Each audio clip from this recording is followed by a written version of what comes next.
It has to replace an unhealthy behavior with a healthier behavior and have a reward system built behind it. Therefore, your brain can actually have a dopamine response, a sense of accomplishment and fulfillment in the midst of choosing yourself. So that means that if you are desensitized to your dopamine receptors, which means that you are consistently, doom scrolling, instant gratification, gorging yourself on things that just start to evidently feel unfulfilling, then that means that you might need to go on a dopamine detox. Of course, you also want to do things that are going to set you up for success and set you up for genuine happiness and joy. And a lot of people don't know this. A lot of your happy chemicals start at your gut health. So if you are not eating the proper foods, then definitely start incorporating small actions that can actually compound into the identity which your brain is always recording it, into the identity that you are worthy and deserving of, being taken care of being chosen,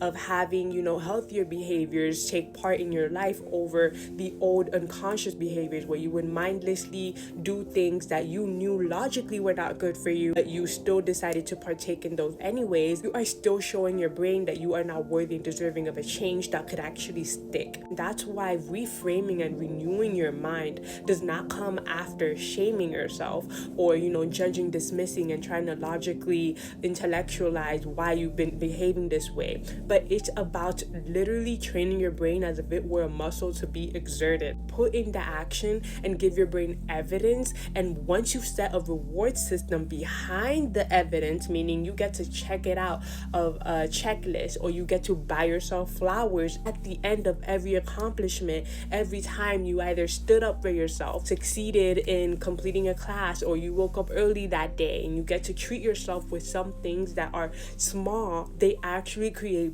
big momentum. So the takeaway of this video is that if you had been stuck in, an undesirable pattern, a toxic cycle, it's likely because you had some kind of benefit out of that pattern. So you want to start a new behavior and replace the old one with this new behavior. The best way to have this stick is by actually having a reward system, rewarding yourself at the end of every accomplishment, at the end of every single time you don't fall into a pattern. And that will create motivation, momentum, actually the restructuring, the rewiring of your brain, because your brain gets to organize it under that specific category, under that belief system that, hey, Jamie is worthy. Hey, Jamie can actually show up for herself. Jamie doesn't need this person anymore, because now you are replacing a previous thing that used to give you that hit of dopamine with something that is actually safer and actually more grounding and long lasting.